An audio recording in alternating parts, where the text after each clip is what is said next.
Привет всем, с вами снова Ренат.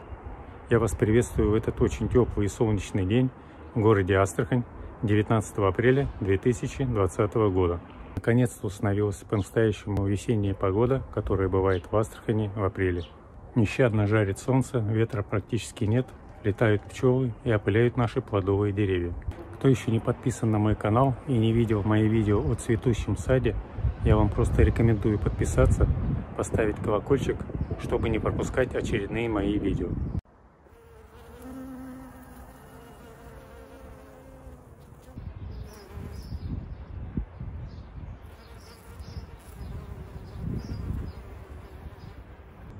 Отцветают карликовые яблони.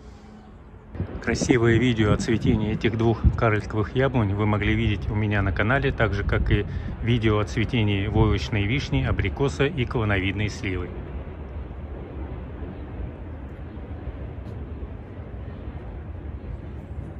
Заканчивают цвести груши. И только начинают цвести другие сорта карликовых яблонь.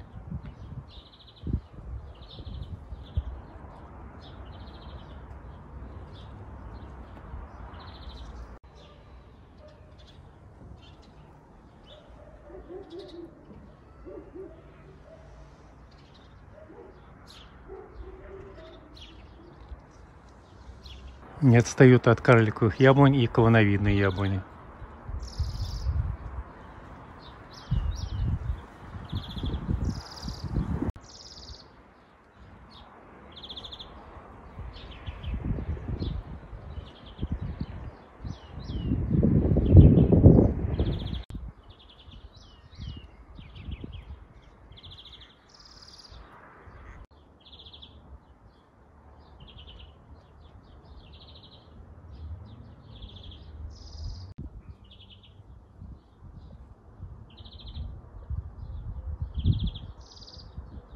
Вот еще одна карликовая яблоня, посаженная в прошлом году. Цветет вишня, посаженная в прошлом году.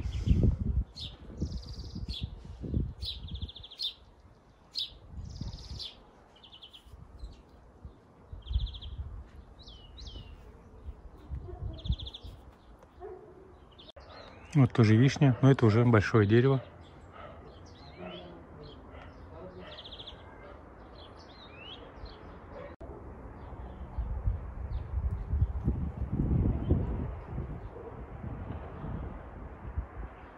Вовсю цветет вишня на улице.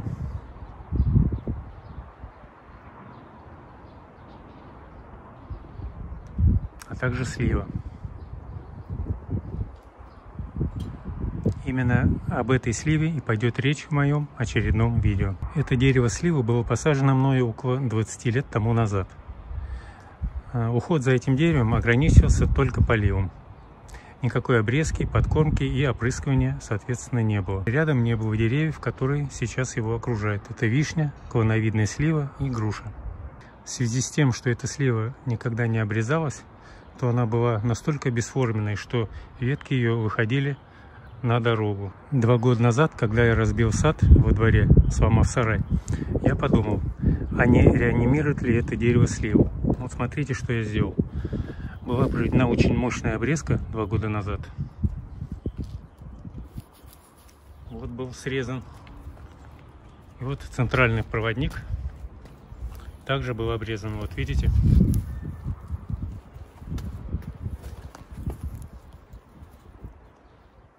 Сразу после этой обрезки пошли в ход молодые ветки, вот эти все, и сформировали сливу как в виде чаши.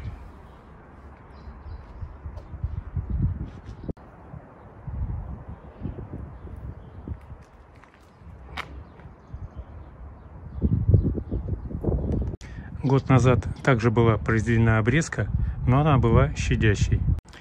Результат налицо. В этом году оно впервые расцвело. Оно так не цвело, наверное, лет 10 последних, а может и 15. И в этом году наверняка будет неплохой урожай. Видите, как оно аккуратно сформировано.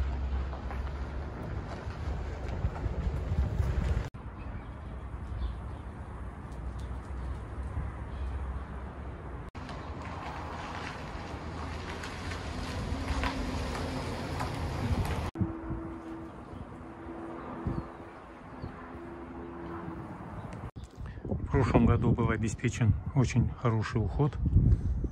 Была проведена обработка, была проведена подкормка, в особенности осенью калием и фосфором. Был проведен влагозарядный полив, так же как всем остальным плодовым деревьям. Ну, соответственно, слива решила отблагодарить, зацвела и, надеюсь, подарит очень даже неплохой урожай. Таким образом, можно сделать вывод: если у вас есть какие-то старые деревья, бесформенные, которые никогда не подвергались обрезке, подкормке, обработке, то все это можно реанимировать и превратить вот в такое красивое, аккуратное дерево.